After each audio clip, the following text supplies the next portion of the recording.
కానీ ఏమీ తెలియని నాయకులు.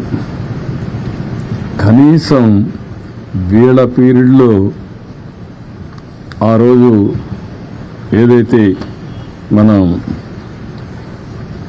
ఈ డ్రైన్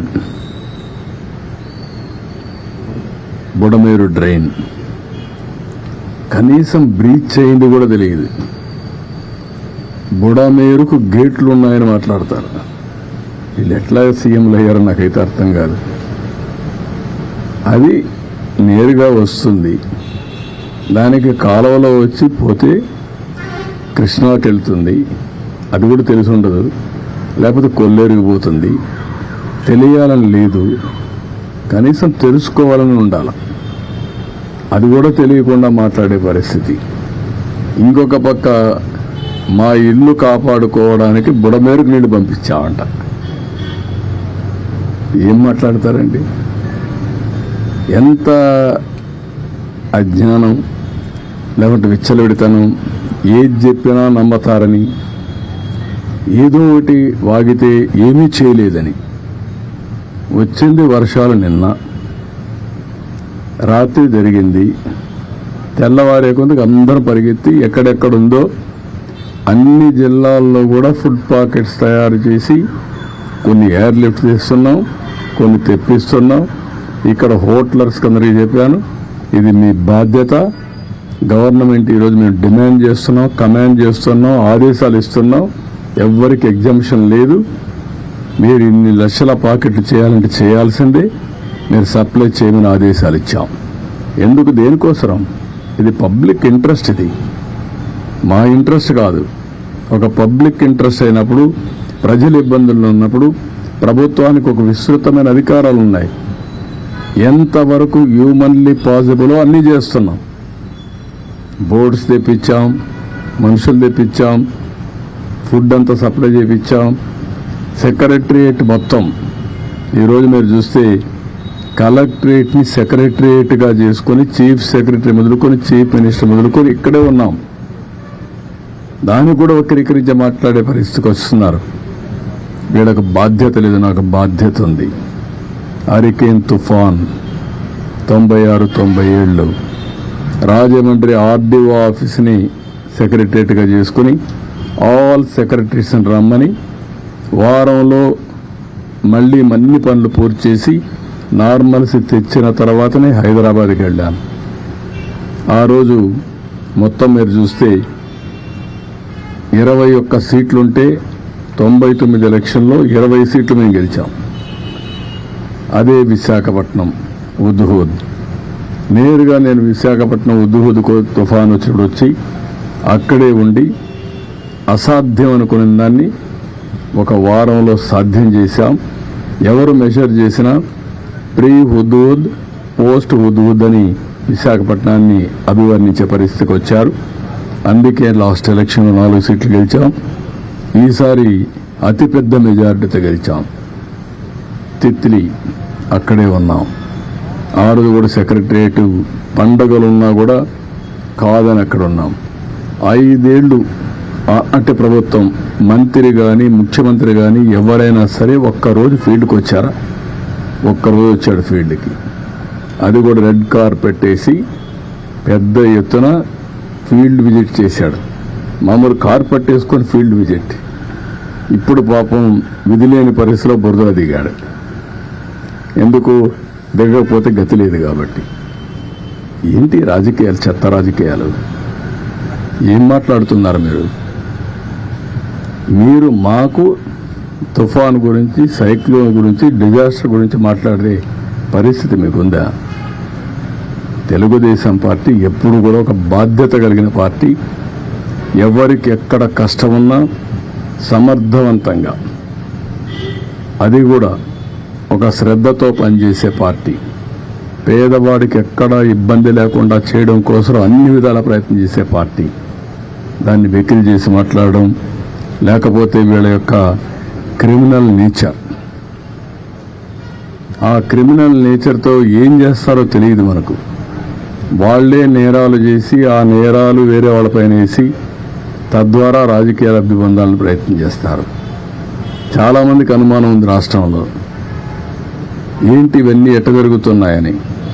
మామూలుగా నా గవర్నమెంట్లో, నేను ఎప్పుడు గవర్నమెంట్లో ఉన్నా, రౌడీజం కానీ, ఫ్యాక్షన్ పాలిటిక్స్ కానీ, వైలెన్స్ కానీ, లా అండ్ ఆర్డర్ వైలేషన్స్ కానీ ఎప్పుడు ఉండవు. అలాంటిది ఈ మధ్యకాలంలో అక్కడక్కడ తోక తిప్పే పరిస్థితికి వస్తున్నారు. తోక తిప్పే పరిస్థితికి వస్తున్నారు అంటే కొంతమంది రాజకీయ ముసుగులో పెత్తనం చేయొచ్చు, తప్పించుకోవచ్చు అనుకుంటున్నారు. కానీ రాజకీయ ముసుగులో మీరు తప్పించుకోలేరు. ఇష్ట ప్రకారం చేస్తే ఎవరిని వదిలిపెట్టాం. మొన్నే గుడ్లవల్లేరులో మీరు చూశారు. ఏం మాట్లాడారండి మీరు? మాకు సిన్సియారిటీ ఉంది. అందుకే నేను ఫారెన్సిక్ ఎక్స్పర్ట్స్ అందరిని తీసుకొచ్చి నేషనల్ లెవెల్లో ఉండే మేధావులతో అందరితో పెట్టి, ఎక్స్పర్ట్స్తో పెట్టి కేసు ఎస్టాబ్లిష్ చేస్తాం. తప్పు చేశారని తెలిస్తే ఎంత పెద్దవాడున్నా వాడిని వదిలిపెట్టాం. దాన్ని ఎస్టాబ్లిష్ చేయడానికి చేస్తే దానిపైన కూడా ఇష్ట ప్రకారం మాట్లాడే పరిస్థితికి వచ్చారు. ఇవన్నీ తప్పుడు ఆరోపణలు కట్టిపెట్టండి, వాస్తవాలు మాట్లాడండి. ఏమీ తెలియకుండా బుడమేరు గేట్లు ఎత్తలేదు, ఎత్తారు అని మాట్లాడడం, లేకపోతే ముఖ్యమంత్రి గారి ఇంటికి ముంపు గురి కాకుండా, ఏంటంటే గురి అయితే నీళ్లు వచ్చాయి, వస్తాయి, ఏమైపోతుందండి? అందరిళ్ళకు వచ్చాయి. మొత్తం విశాఖపట్నం సగం మునిగింది, నీళ్లు వచ్చాయి. నీళ్లు వచ్చినప్పుడు ఏమవుతుంది? అదే మరిగా అమరావతి, ఏదో నీళ్లు వచ్చేసి అమరావతి మునిగిపోయింది, అమరావతి, దాని మీద ప్రాపగండా. ఏమీ జరగలేదు అక్కడ. ఇలాంటి తప్పుడు ప్రచారం చేసి, తప్పుడు ఇది చేసి ఏదో రాజకీయ లబ్ధి పొందాలనుకుంటున్నారు. ఇది కరెక్ట్ కాదు. నేను ఎప్పుడూ 45 ఏళ్ళు నా రాజకీయ జీవితంలో ఇంత పనికిమాలిన పార్టీని, పనికిమాలిన ప్రచారాన్ని ఎప్పుడు చూడలేదు.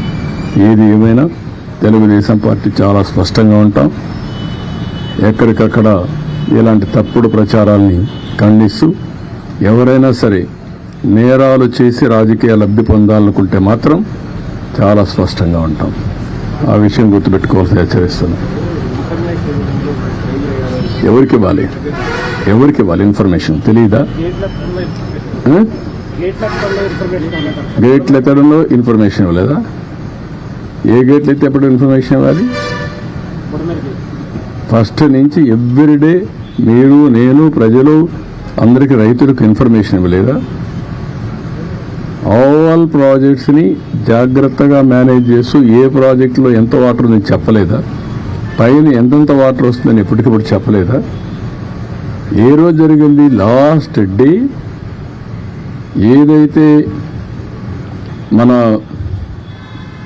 సైక్లోన్ క్రాస్ అయ్యేది శ్రీకాకుళంలో, కళింగపట్నంలో క్రాస్ అవుతుందనుకుని అక్కడే క్రాస్ అయింది. క్రాస్ అయిన తర్వాత ఈ రెయిన్ఫాల్ అంతా కళింగపట్నంలో పడుతుంది అనుకుంటే, అంత మునుపంతా రెయిన్ అంతా పడింది గుంటూరు, కృష్ణాలో పడింది. ఆ తర్వాత ఖమ్మం, నల్గొండలో పడింది. నల్గొండ, ఖమ్మంలో పడింది. మళ్ళా ఎక్కడికి వచ్చింది? నేరుగా ప్రకాశంకి వచ్చింది. ఈ మన బుడమేరు కానీ, పక్కనుండే ఇంకా కొన్ని డ్రైన్స్ కానీ అన్నిట్లో నీళ్లు వచ్చాయి. దాంట్లో వచ్చిన అడిషనల్గా వచ్చే వాటర్ ఇది శ్రీశైలం అప్పటికే నిండిపోయింది, నాగార్జునసాగర్ నిండింది, పులిచింతలు నిండింది. అక్కడి నుంచి హెవీ రెయిన్ఫాల్తో ఆయన్ని వచ్చాయి. ప్లస్ ఇక్కడ పడిన వర్షంతో ఈ నీళ్లు వచ్చాయి. ఇక్కడ ఎక్కువ వర్షం పడింది, లోకల్ క్యాచ్మెంట్లో నీళ్లు వచ్చాయి. ఆల్ ఆఫ్ ఏ సడన్ కమ్ముకొని వచ్చి వీళ్ళు చేసిన తప్పుడు పని, మానవ తప్పిదం. ఆ రోజు వీళ్ళు బ్రీచ్ చేసింది కానీ మేము కానీ చెక్ చేసుకొని ఉంటే, ఆ బ్రీచెస్ క్లోజ్ చేసి ఉంటే ఇప్పుడు ఈ నీళ్ళు వచ్చే పరిస్థితి లేదు. ఇది నువ్వు అనలైజ్ చేసుకొని మాట్లాడాలా, తెలియకపోతే నేర్చుకొని మాట్లాడాలా. ఏదంటే ఇది మాట్లాడతాను, ఏదో ఇన్ఫర్మేషన్, ఏమి ఇన్ఫర్మేషన్ అది? ఈరోజు నిన్న జరిగితే ఈరోజు అన్ని జిల్లాల్లో కూడా వండించి తీసుకొచ్చి 3,50,000 మందికి ఇప్పటికి తిండి పెట్టాం. ఇంకొక 1,00,000 మందికి పెడతాం. ఇప్పుడు రాత్రికి కూడా ఇస్తున్నాం. ఎక్కడ చేయలేదంటే రెడీనెస్ రాత్రికి ఇప్పుడే కదండి.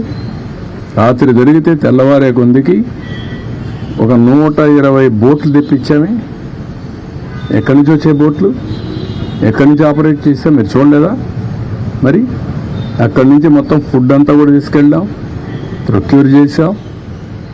అది ఒక బాధ్యత. మేము వీళ్ళ కోసం అపోజిషన్ చేయలేదు, ఒక బాధ్యత కింద చేశాం. అవన్నీ ముందుకు వచ్చాం. Sir, this is not